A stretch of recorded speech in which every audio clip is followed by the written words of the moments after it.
So hello and welcome back to our YouTube channel.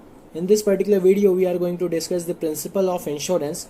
Till now we have already covered the introduction to the insurance, IRDAI, Life Insurance Corporation of India, and in the previous lecture we have discussed the General Insurance Corporation of India. With this we have also discussed the public insurance companies and institution, and we have also discussed some of the private institution, the basic information regarding them. And in this particular lecture we are going to discuss the principles of insurance. Now, if you want the PDF of this lecture and other study material regarding your examination, then you can join our channel easily by going through the link given below in the description. So let's start. Principles of insurance. अब principles of insurance की अगर हम बात करें तो अगर हम principle of insurance की बात करें तो इसमें हमको टोटल छः जो है यहाँ पे प्रिंसिपल्स को पढ़ना है, ठीक है, जिसमें अटमोस्ट गुड फैथ हो गया, ठीक है, then insurable interest, indemnity, subrogation, mitigation, कॉजा प्रोक्सिमा या कॉजा मैक्सिमा, दोनों एक ही बात है, ठीक है. So let's start. सो बात करें the principle of utmost good faith की, तो इसमें क्या है ना, ओवरऑल ये बोलता ये है कि आपको जो है जब भी आप पॉलिसी खरीदते हो इंश्योरेंस से, तो आपको सारी बातें उसको करेक्टली पूरी तरीके से आपको जो है एक एक चीज़ आपको उसको डिस्क्लोज करनी होती है. जैसे जो जो चीज़ें वो आपसे पूछता है आपको एग्जैक्ट उसको करेक्ट आंसर करना होता है. आप उसके साथ फ्रॉड नहीं कर सकते. आपको उसको ऐसा नहीं कि आप सपोज आपसे कोई अगर उसने पूछा है कि आपको कोई हेल्थ रिलेटेड इश्यूज हैं और आपको हैं, पर आप उसको बोल रहे हो कि नहीं मुझे कोई भी दिक्कत नहीं है, मैंने पूरा एग्जाम मैं मतलब पूरी तरीके से फिट हूँ, सो दैट आपको जो है इंश्योरेंस मिल सके और आप जो है आपका जो इंश्योरेंस हो सके, ताकि जो है अगर आपको कल को कुछ हो जाता है तो आपके जो भी नॉमिनी है या जो भी आपके बेनिफिशियरी है उसको एक पर्टिकुलर अमाउंट मिल जाए, ताकि ये उनके सिक्योरिटी के लिए अगर आप यहाँ पे झूठ बोलते हो तो ये गलत है. तो ओवरऑल बात उसमें यही कही गई है कि आपको जो है यहाँ पे सारी कंडीशंस बतानी होगी. अगर आपसे एज पूछ रहा है तो आपको एज भी करेक्ट बतानी है. हेल्थ रिलेटेड इश्यूज अगर पूछ रहा है तो हेल्थ रिलेटेड इश्यूज भी आपको सारे क्लियर बताने होंगे उसे. जैसे जो है आपकी जो पॉलिसीज होती है उनके भी एक पर्टिकुलर ना टाइम, जैसे अपन ने पहले देखा था LIC में, तो उसमें भी अपन ने देखी थी कुछ एक पॉलिसीज थी जो कि मतलब 12 से 35 साल तक आप ले सकते हो या 55 साल तक ले सकते हो, जितना भी था, ठीक है. तो ये जो चीज़ें है ना उसमें आपको जो है अगर सपोज आप 55 साल के हो, आप 56 ईयर्स के हो, आप अभी पॉलिसी लेना चाह रहे हो और आपने बोल दिया मेरा 55 ईयर्स एज, सो वो उनकी पॉलिसी उनके क्राइटेरिया के बाहर है और आप ये यहाँ पे आप एक देखते ही से उसके साथ में फ्रॉड कर रहे हो, तो ये चीज़ आपको उसमें नहीं करनी. यही चीज़ बोलता है principle of utmost good faith, ठीक है. आगे अगर हम बात करें प्रिंसिपल ऑफ इंश्योरेबल इंटरेस्ट, ठीक है.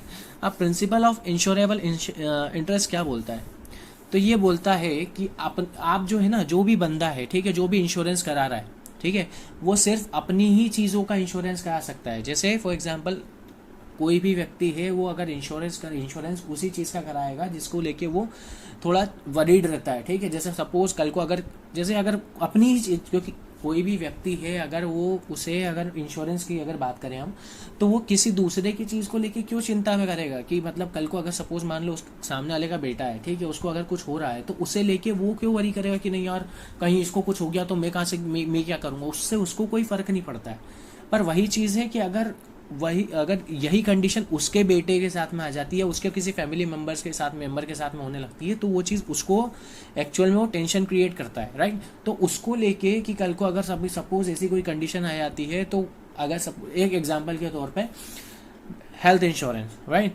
अब हेल्थ इंश्योरेंस कोई भी व्यक्ति है वो अपनी फैमिली का ही कराएगा, वो किसी तीसरे का नहीं कराएगा, या सपोज पड़ोसी के बेटे का नहीं कराएगा उसमें कि नहीं कल को इसको कुछ हो जाएगा तो मेरे पॉलिसी में से इसका भी जो है क्लेम सेट हो जाए, ठीक है. तो ये इसमें ये सारी चीज़ें बताई गई है प्रिंसिपल ऑफ इंश्योरेबल इंटरेस्ट में कि जो भी व्यक्ति है अगर इंश्योरेंस कराना चाह रहा है तो वो सिर्फ अपनी ही चीज़ों का करा सकता है, चाहे वो उसका घर हो, उसकी गाड़ी हो या कोई भी चीज़, पर वो पूरी तरह से उसकी हो, जो वो खुद ऑन करता है, चाहे उसके फैमिली हो या फिर उसके कोई भी नॉन लिविंग थिंग्स में, या जो भी उसके घर का कोई भी अप्लायंस हो या कोई भी चीज़ हो, पर उसका ऑनर वो होना चाहिए, ठीक है. सो ये ओवरऑल इसका जो है एक समराइज वे में अगर हम समझे तो उसका यही बताता है, ठीक है. अगर हम आगे का बात करते हैं तो यहाँ पे प्रिंसिपल ऑफ इंडेमनिटी आता है. अब इंडेमनिटी क्या बोलता है कि यहाँ पे जो अगर सपोज एक पॉलिसी है, ठीक है, किसी व्यक्ति ने पॉलिसी ली है किसी इंश्योरर से. अब उसने जो है वहाँ से उससे पॉलिसी लेने के बाद में उसने क्या करा कि अब सपोज उसका जो क्लेम है, ठीक है, सपोज कि उसने एक बाइक खरीदी, ठीक है, बाइक खरीदी या कार खरीदी, ठीक है, कार खरीदी उसने, और उसकी कार जो है वो चोरी हो जाती है, ठीक है, या चोरी हो गई या उसमें कुछ डिस्ट्रॉय हो गया, पूरी तरह से ख़त्म हो गई। अब वो व्यक्ति जाता है कंपनी के पास में क्लेम के लिए, ठीक है।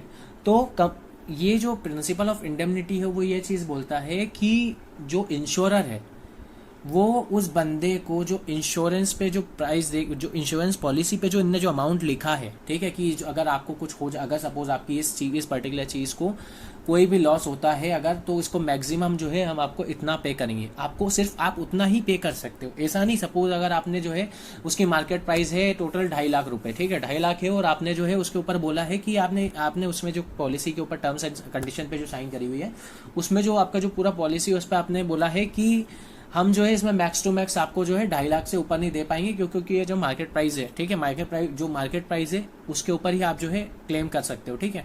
ऐसे में अगर ये बंदा क्लेम करने आता है तो कंपनी जो है उसे जैसे सपोज 2.5 लाख का है ना, तो उसको 3 लाख या 2,50,000 के ऊपर नहीं दे सकती, ठीक है। उसको जो है जो आपने जितना दिया उसकी जो मार्केट वैल्यू है आप उतना ही उसको ज़्यादा से ज़्यादा क्लेम दे सकते हो, उसके ऊपर आप कुछ भी नहीं दे पाओगे। तो ये बात वो बोलती है principle of indemnity. I hope you got it. अब बात करते हैं प्रिंसिपल ऑफ कॉजा मैक्सिमा की, ठीक है। तो अपन ये एग्जाम्पल के थ्रू समझते हैं तो वो ज़्यादा बेटर रहेगा, ठीक है। अब अगर बात करें सपोज एक हमारे पास में एक शिप है, ठीक है, लेट्स से टाइटैनिक, ठीक है। तो ये जा रहा था अपने टूर पे, ठीक है। अब बीच समुंदर में जैसा अपन ने देखा था, जैसे मूवी वाला सीन अपन देखते हैं, ठीक है। अब मूवी के सीन में क्या था कि वहाँ पे इन्होंने जो ऊपर जो बंदा था जो मतलब आगे देख रहा था कि कोई ग्लेशियर वगैरह तो नहीं है सामने, ठीक है, उस बंदे को नींद लग जाती है, ठीक है, और इन्हें पता नहीं चलता है कि ग्लेशियर आ गया और ये ग्लेशियर से टकरा के डूब जाता है, ठीक है। अब ऐसे में जब ये अगर कंपनी के पास जाते क्लेम करने के लिए, डूब तो गया अपना, ठीक है, अब डूबने के बाद में अगर ये कंपनी के पास जाते क्लेम करने के लिए, अब क्लेम करने के लिए गए तो उनसे वो भी तो पूछेंगे कि ऐसा क्या हो गया कि भैया ये एकदम डूब गया समुद्र में। तो अब ये अपने जो भी है रीजंस देंगे। सपोज ग्लेशियर आ गया एकदम सडनली, देखने में दिखाई नहीं दिया, ठीक है, नीचे छोटा था ग्लेशियर, दिखा नहीं एकदम और जाके टकरा गया, ठीक है, या मशीनरी को लेके कुछ भी ब्लेम कर दें। अब वो रीज़न जो भी वहाँ पे वो बताएं, ठीक है, सपोज 2 या 3 रीज़न उन्होंने बताया, पर उसके बाद में जो रीज़न सबसे क्लोज उन्हें लगेगा कि ये रीज़न हो सकता है या यही रीज़न होगा जिस वजह से ये टूटा है। जैसे अब यहाँ पर ग्लेशियर की अगर हम बात करें, सपोज इसमें अगर रेडार भी या सोनार लगा होता है, इवन देन यहाँ से ये शिप चल रहा है और यहाँ पे अगर वहाँ पे बोल देते कि हमारा सोनार खराब हो गया था, ठीक है, अगर ये आज के टाइम में अगर हम बात करें और अगर शिप में ऐसा रहे, तो अगर ये बोल दे कि हमारी मशीनरी खराब हो गई थी, वो डिटेक्ट नहीं कर पाए और हम जो है ग्लेशियर से टकरा गए, तो ये एक वैलिड रीजन लिखना ना। तो वो इस पर्टिकुलर रीजन को जो है, जो भी सबसे ज्यादा क्लोज रहेगा उस एक्सीडेंट को डिपिक्ट करने में, ठीक है, तो वो जो है उसे कंसिडर कर लिया जाएगा। तो ये होता है प्रिंसिपल ऑफ कॉजा मैक्सिमा। 2-3 जो भी रीजन, जितने भी रीजन होंगे उसमें जो सबसे ज्यादा क्लोज रीजन रहेगा उसे जो है ये एक्सेप्ट कर लेंगे। आगे की बात करें तो principle of mitigation of loss, ठीक है।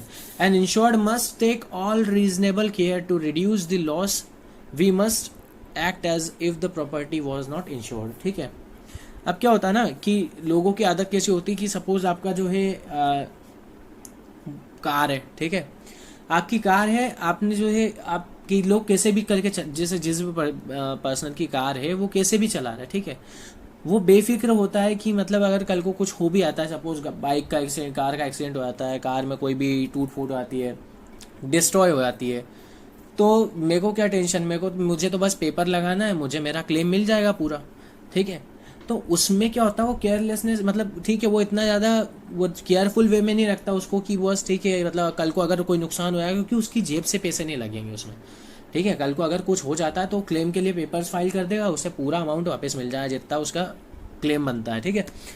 अब प्रिंसिपल ऑफ मिटिगेशन बोलता है कि जो भी बंदा है, ठीक है, जिसने भी कोई सी भी चीज़, अगर अपनी कोई सी भी चीज़ का उसने इंश्योरेंस कराया भी है, तो भी उसे जो है कुछ इस वे में प्रिटेंड कर, मतलब इस वे में बिहेव करना चाहिए जैसे कि उसका कोई, अभी उसने कोई उस पर्टिकुलर चीज़ का कोई इंश्योरेंस नहीं है, ठीक है। जब अगर वो चीज़ को वो मतलब उस पर्टिकुलर चीज़ को वो इस तरीके से अगर फॉलो अप करेगा या उस इस तरीके से रखेगा तो वो जो है उसकी ज़्यादा केयरफुल मैनर में काम कर पाएगा। या यूँ बोल लो कि अगर principal of mitigation of loss, ठीक है, तो ये बोलता है कि एक इंश्योर्ड पर्सन को, ठीक है, अपनी चीज़ की या अपनी कोई सी भी जो भी इंश्योर्ड चीज़ है या किसी भी चीज़ का, सपोज उसने कार को इंश्योरेंस कराया है, तो इंश्योरेंस कराने के बाद भी उसको उस चीज़ की उतनी ही केयर करनी चाहिए जैसे कि जब उसने इंश्योरेंस नहीं कराया था। क्यों? क्योंकि लोग जैसे सोचते हैं कि मतलब इंश्योरेंस कराया हुआ है तो अपने को तो कोई टेंशन ही नहीं, गाड़ी में कुछ भी होएगा तो अपन क्लेम कर लेंगे, पूरा पैसा मिल जाएगा अपने को, अपनी जेब में से कुछ भी नहीं जाना है। इनफैक्ट लोग तो मतलब रिफंड के लिए भी, अब मन भर गया गाड़ी से, उसको जला दो, ठीक है, जैसे ये भाई साहब जला दिए बीच में, ठीक है, अब कार जला दिए, कार जलाने के बाद में क्या है कि कार जल गई, उसके बाद में यहाँ पे ये पेपर्स फाइल कर देंगे, इनको इनका क्लेम मिल जाएगा। सो ये एक इररेस्पॉन्सिबल भी मतलब इररेस्पॉन्सिबलनेस भी आपकी जो है वो शो करता है, केयरलेसनेस भी, ठीक है। आप मतलब ठीक है आप ने इंश्योरेंस कराया बट वो जो है वो एक तरीके से चीटिंग टाइप होता है, राइट, कि आप खुद ही उस चीज़ को जो है नुकसान पहुंचा रहे हो ताकि आपको जो उसके बदले में पैसे वापस मिल जाए।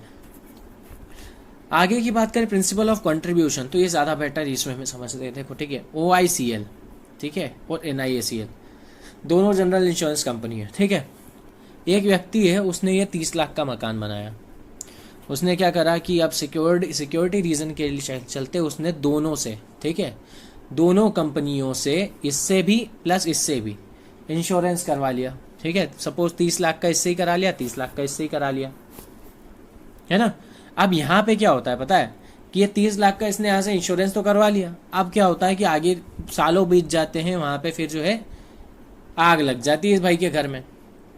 अब आग लग गई तो ये बंदा गया किसके पास में, इन कंपनियों के पास, पहले ये गया इसके पास में यहाँ से, और इससे बोला कि मेरा ये घर जल चुका है, तो उसका जो है 15 लाख का क्लेम बन रहा था।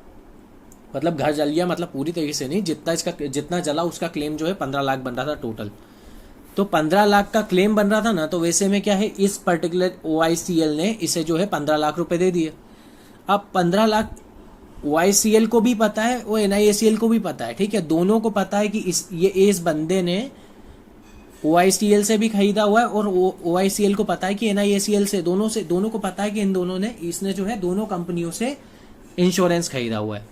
अब दोनों कंपनियों से इंश्योरेंस खरीदा हुआ है तो ऐसी कंडीशन में क्या है कि जब ये बंदे ने यहाँ पे से क्लेम ले लिया ना, तो ये जो कंपनी है OICL, ये NIACL को बोल देगी कि अब ये अगर आपके पास में आए तो आप इसका क्लेम सेटल मत करना, इसका जो है 7.5 लाख रुपए बन रहा था क्लेम, वो मैंने दे दिया है, ठीक है। तो 7.5 लाख रुपए बन रहा था क्लेम, वो इसने दे दिया। अब जो भी इसका जो आगे का जो अगर जैसे ये आता है इसके पास में, तो इसका आगे और ज़्यादा जो अगर ये सपोज होता ना लालच के लिए, इधर से भी मिल जाएगा, इधर से भी मिल जाएगा, तो अपने को ज़्यादा मिल जाएगा, है ना। तो ये जो है ये इधर की साइड में से तो ले लिया इसने, पर ये जो है अब जब इधर की साइड में आएगा ना NIACL पे, तो यहाँ से इसको मना कर दिया जाएगा। अब 7.5 लाख, ठीक है, 7.5 लाख का जो हाफ अमाउंट है वो इसको ये पे कर देगा। तो क्या हो जाएगा कि हाफ इसने पे कर दिया, हाफ इसने पे कर दिया, ठीक है। तो ये होता है लॉ, ये principal of contribution. The principle of subrogation. अब सब्रोगेशन की अगर बात करें तो सब्रोगेशन सबसे इजी वे में अपन इधर देखते हैं, देखो एग्जांपल के थ्रू। ये एक बाइक है ना, सपोज 2 लाख की खरीदी है बंदे ने, है ना, उसकी रखी, उसने स्पोर्ट्स बाइक है, 2 लाख की उसने खरीदी है। अब 2 लाख की उसने खरीद के रखी है और सडनली पता चलता है कि ये गाड़ी चोरी हो जाती है। अब गाड़ी चोरी हो गई। अब ऐसे सीन में क्या होगा कि जो कंपनी है, ठीक है, कंपनी तो बाद में आएगी, क्या होता है कि ऐसे टाइम पे पुलिस जो है, पुलिस जाएगी और सर्च करेगी इसकी गाड़ी कहाँ है, ठीक है, पूरा इन्वेस्टिगेशन चलेगा पूरा कि कहाँ गई।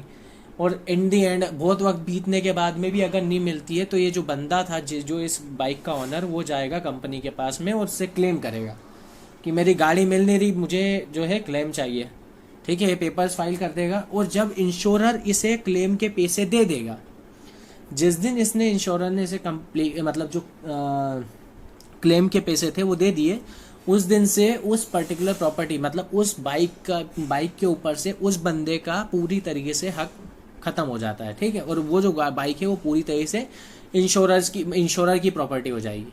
तो अब जो है सपोज मान लो आगे कोई भी कंडीशन हो सकती है, कभी वो मिले नहीं मिले जो भी है, पर अगर मिलती है वैसी अगर मिली और उसकी कंडीशन कुछ इस टाइप की रही, ठीक है, जो बंदा चुरा के लेके गया, बाद में जो भी रहा उसने जला दी या सड़ गई गाड़ी पड़ी हुई है, तो ऐसी कंडीशन में जब है ना आप खुद वो जो बंदा है जिसने जिसकी बाइक खोई थी, उसने जब देखा है कि मेरी गाड़ी ऐसी हो गई, तो वो खुद ही नहीं खरीदेगा कि यार क्या, खुद ही नहीं चाहेगा कि मेरे पास में आए। वो तो और खुश होएगा कि अच्छा है भैया, मेरे को कम से कम मेरा पेमेंट तो मिल गया, राइट। पर वही चीज़ आपको जो सीन आपको दिखता है वो कुछ इस टाइप का दिखता है कि वो बंदे ने गाड़ी जो थी इसकी जो चुराई थी उसको मॉडिफाई करके उसे और ज़्यादा बेटर बेहतर बना लिया है, ठीक है। तो वो उसके एक बार को उसके मन में आएगा कि नहीं यार मेरी बाइक मुझे मिल जाए तो ज़्यादा बेटर है। पर वैसे में वो बंदा उसके ऊपर हक पूरी तरह से खो चुका है, क्योंकि उसको उसका पूरा क्लेम मिल चुका है। अब ये जो गाड़ी जो मिल गई है, जैसे अब चोरी हो गई थी, बाद में पुलिस को जब मिल गई, तो अब ये गाड़ी जो है वो इंश्योरर की हो गई, ठीक है, ये कंपनी का एसेट हो गया। तो ये बोलता है प्रिंसिपल ऑफ सब्रोगेशन। अब कुछ फैक्चुअल इंफॉर्मेशन जो कि जैसे प्रिंसिपल ऑफ कंट्रीब्यूशन जो है, और प्रिंसिपल ऑफ सब्रोगेशन, ठीक है, ये दोनों जो है कॉन्सिक्वेंसेज हैं किसके, प्रिंसिपल ऑफ इंडेमनिटी के। प्रिंसिपल ऑफ इंडेमनिटी जो हमने पढ़ा है उसका ही रिजल्ट है principal of contribution plus principle of subrogation. आगे हम बात करें तो प्रिंसिपल ऑफ सब्रोगेशन जो है वो सिर्फ फायर और मरीन इंश्योरेंस के ऊपर लगाया जाता है। ये जो अपन ने जो अभी रिसेंटली एक एग्जांपल लिया, तो ये तो सिर्फ समझने के लिए था। बाकी ये जो सब्रोगेशन वाला जो प्रिंसिपल होता है ये जनरली फायर और मरीन इंश्योरेंस पे होता है, ठीक है। तो जैसे जैसे फायर इंश्योरेंस में जैसे आग लग जाती है, तो आग में सपोज इतना नुकसान हो गया, उन्होंने बोल दिया कि हमारे यहाँ पे जो है टीवी भी जल गया, बेड भी जल गया, सब कुछ जल गया, ऐसा, तो जितना भी अमाउंट उसने बताया उतना जितना भी क्लेम होना था उतना क्लेम सेटल कर दिया। उसके बाद में जितना भी मटेरियल हो, चाहे वो लोहा हो या कुछ भी हो, पूरा का पूरी जो प्रॉपर्टी जो जिसका क्लेम सेटल हो गया वो पूरा इंश्योरर के अंडर में आ जाएगा। उसके साथ क्या करना है वो फिर उसके ऊपर आप कुछ नहीं डिसाइड कर सकते, ठीक है। अब अगर आगे हम बात करें principle of contribution not applied to the life insurance. अभी अपन ने जो देखा था जैसे कि घर में आग लगी, वो जनरल इंश्योरेंस का एक फॉर्म था, फायर इंश्योरेंस, राइट। ये जो है प्रिंसिपल ऑफ कंट्रीब्यूशन ये लाइफ इंश्योरेंस के ऊपर लागू नहीं होता है, ठीक है। LIC की पॉलिसी ली है आप, जो है चाहो तो और भी दूसरे बहुत सारे हैं, जैसे बजाज अलियांस है, ठीक है, और भी बहुत सारे अलग अलग है, मैक्स लाइफ इंश्योरेंस वगैरह। इन सबसे आपने अगर 3-4 ऐसे भी पॉलिसी ली हुई है, तो लाइफ इंश्योरेंस में ऐसा नहीं कि आपने यहाँ से पॉलिसी ली, लाइफ इंश्योरेंस कॉर्पोरेशन से लिया हुआ है और दूसरी ऐसे लिया, तो आपने क्लेम के लिए अप्लाई किया तो लाइफ इंश्योरेंस वाला उसको बोल दिया कि नहीं भैया मेरे यहाँ से ले लिया है। आपको वहाँ लाइफ इंश्योरेंस से भी मिलेगा, प्लस मैक्स और जो भी आपने जितनी भी कंपनी से लिया उन सबसे आपको क्लेम मिलेगा। So that's it. With this we come to the end of our lecture. So thanks for watching. In the next lecture we will be discussing the types of insurance. So keep watching and like, share and subscribe our channel. Thank you.